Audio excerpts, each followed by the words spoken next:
मौजूद है नाकीलागा बकरी छड़ के पास और आपको बता दें यहाँ पर सोशल एक्टिविस्ट सूफिया खान जो सूफी ह्यूमैनिटी फाउंडेशन चलाती है वो आज यहाँ पर साफ सफाई का काम करवा रही है अपनी टीम को लेकर। और क्या कहना है सूफिया खान का, आइए जानने की कोशिश करते हैं। बहुत ज़्यादा फैल चुका है। डेंगू हर साल ही होता है, इस साल भी हुआ है। बारिश के मौसम में ज़्यादा बढ़ जाता है क्योंकि हम जानते हैं कि डेंगू मच्छर से होता है, और डेंगू और मलेरिया दोनों ही। और मच्छर का जो अंडा है, लार्वा है, वो ज़्यादातर जमे हुए पानी में उभरता है। लार्वा से अंडा, अंडा से फिर मच्छर, मच्छर से फिर अंडा, तो ये एक साइकिल चलता रहता है। और इस वजह से डेंगू की जो परेशानी है बंगाल में वो ख़त्म नहीं हो पा रही है। सरकार तो अपना काम कर ही रही है, काउंसलर्स अपना काम कर रहे हैं, लेकिन मुझे जो फील हुआ कि आम लोगों को भी इसमें इन्वॉल्व होना होगा, जितने भी NGOs हैं उनको भी इन्वॉल्व होना होगा। क्योंकि मेरा भी एक NGO है, सूफी ह्यूमैनिटी फाउंडेशन। तो मैंने सोचा कि अगर मैं ये शुरुआत करती हूँ, एक स्लम एरिया में जाकर मैं अगर लोगों में जागरूकता फैलाऊँ, तो वो अपने एरिया को अगर सफ़ा रखेंगे तो बहुत हद तक ख़त्म तो नहीं होगा लेकिन कम हो सकता है।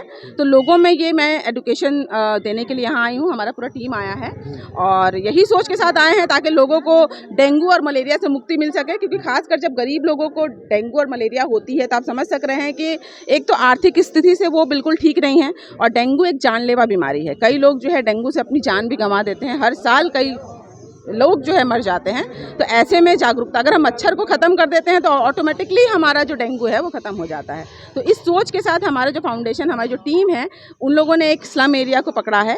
इसी तरीके से हम हर हफ्ते या हर महीने हम इस तरीके का काम अलग अलग क्षेत्र में जहाँ जहाँ डेंगू ज़्यादा है, जो डेंगू प्रोन एरियाज़ है, उस एरिया को हम पकड़ कर काम करेंगे। और सिर्फ मकसद यही है कि एक अकेले हम नहीं हैं, हमारे साथ अगर हज़ारों लोग मिल जाएँ, हमारे साथ हज़ारों लाखों लोग जो है अगर अपने अपने क्षेत्र में काम करने लगे तो डेंगू का खात्मा बिल्कुल निश्चित है।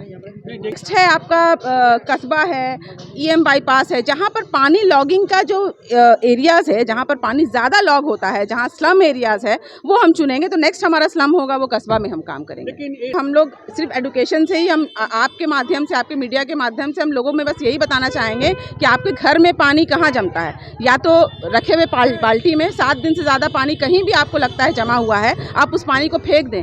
क्योंकि उस पानी में मच्छर जो है वो अंडा देता है, और अंडा जो है वो फूटकर फिर मच्छर बनता है। तो अगर हम पानी ना जमने दें, वो पॉट में भी हो सकता है, गमला जब हम फूलदान में फूल लगाते हैं, वो पानी अगर जमा है तो भी हो सकता है। या कोई भी ऐसा चीज़ जहाँ पर आपका पानी जमा हुआ है 7 दिन से ज़्यादा, उसको आप फेंक दें, उस पानी को निकाल दें।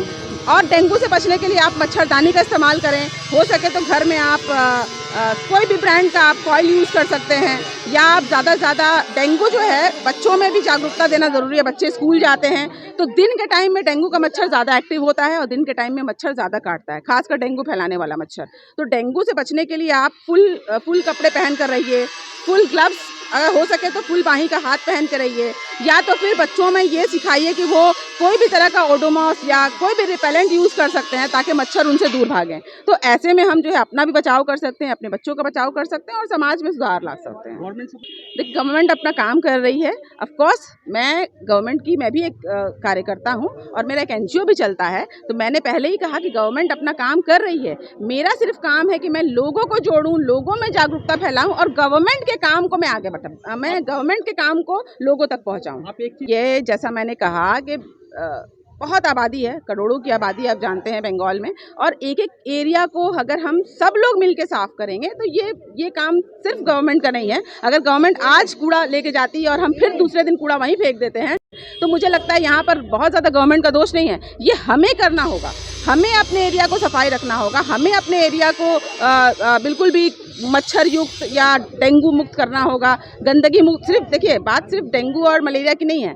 जहाँ गंदगी होती है वहाँ बैक्टीरिया और जर्म्स भी पलते हैं, और वो बैक्टीरिया एंड जर्म्स हमारे लिए बहुत ज़्यादा घातक होते हैं, हमारे सेहत के लिए खराबी करता है। और जब तक देश के लोग सेहतमंद नहीं होंगे तब तक तो मुझे लगता है देश तरक्की नहीं कर सकती, उन्नति नहीं कर सकती। इसीलिए अपने लोगों के सेहत को बनाने के लिए आपको अपने शहर को सफ़ा रखना। जिस तरीके से हम अपने घर को सफ़ा रखते हैं, हम अपने घर की सफाई करते हैं, तो ये शहर भी हमारा है, ये शहर की सफाई भी हमारी जिम्मेदारी है। हमारा जो क्षेत्र है, ज़्यादा कुछ नहीं तो हम अपने इलाके से शुरू कर सकते हैं। अपने इलाके, अपने घर के नीचे अगर हम पानी ना जमने दें, अपने घर के नीचे अगर हम सफाई रखें तो मुझे लगता है बहुत हद तक इस मसले से हम मुक्ति पा सकते हैं।